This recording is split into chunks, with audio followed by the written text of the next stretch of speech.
Hey, what's up, everyone? This is Craig and Justin. What's up? Hey, we're just here today to talk to you about the confusion that some people are having about the possible recession and what that means for home prices. So, Justin, why don't you go ahead and...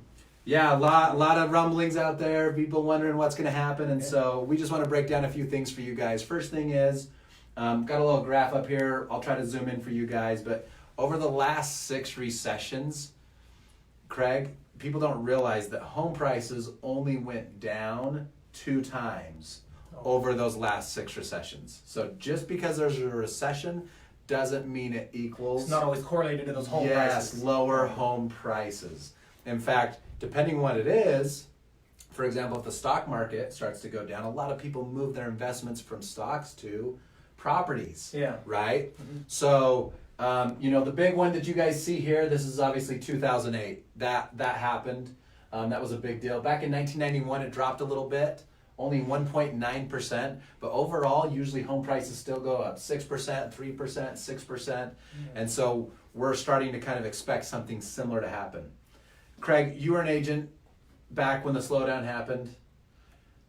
Tell the people kind of some differences between what's happening today with lending policies and what was happening back then for lending policies, and why the hit was so big back then.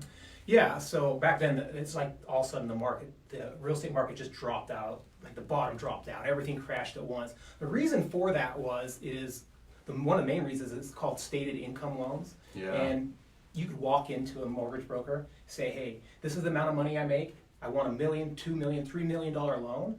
And all you had to do is tell them you made a certain amount of money. You didn't have to prove it, and they would give you the loan. So people would get into these loans expecting to get out, or figuring out they figured they'd find a way to make the payments, and it just wouldn't work out for them. That's one of the they were like buying based on speculation. Exactly. Like, oh, we'll just live in it for a few months and resell it because the market was going up so fast. Well, my neighbor's home went up 30, 40 grand in a month. Yeah. We'll be fine. We'll just sell it. Exactly. And then the lenders on top of it, their regulations were next to nothing. And so people would get homes under contract, then they would get to the closing table, and all of a sudden their interest rate would change. And their payment would be several $100s higher. Or it fluctuated next year. It adjusted the following year. And so, the amount of foreclosures that we had happening was around 35% were foreclosing. And right now, because of these bad loans. Right now, we're at an all-time low of foreclosures happening. Yes. Even back then, before the market dropped, you would see foreclosures were coming on the market because of those situations. Yeah, and we're nowhere close. And the lending guidelines have been so tight that people still have a ton of good opportunity, a ton of options. They're good, well-paying jobs. They've got lots of income. They were pre-approved at a much stronger stance, so that in case we do go through a little hiccup, you're not going to see the foreclosures which you've seen before. Yeah, and now you have, like, the loan criteria are harder to get, and what banks are actually requiring right now. And so that's a big deal. The stipulations are so strict that it's a lot safer to get loans. Yeah, for sure. Okay.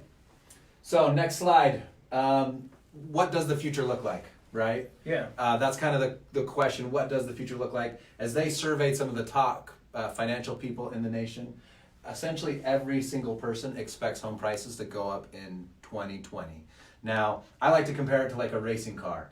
When you're speeding down the highway at 100 miles an hour, you're cruising, and then you run into a traffic zone and you've got to cut back to 65, it seems so slow.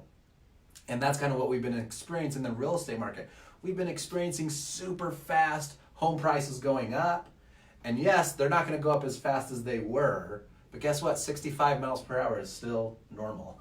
Yeah. That's still the speed limit on most highways, most freeways. And just like real estate, yeah, it's going to slow down. Prices aren't going to go up as much. Homes are going to sit on the market longer. Mm-hmm. But prices are still going to go up even in a recession. And like you said, out of the last 6 recessions, only 2 of the recessions the real estate market has gone down. Yeah, and if you guys can see from this last map that we'll share with you, what's very interesting, Utah already is an awesome place to live. Mm-hmm. We have more jobs coming in than almost anywhere else. Our state is so fiscally fit.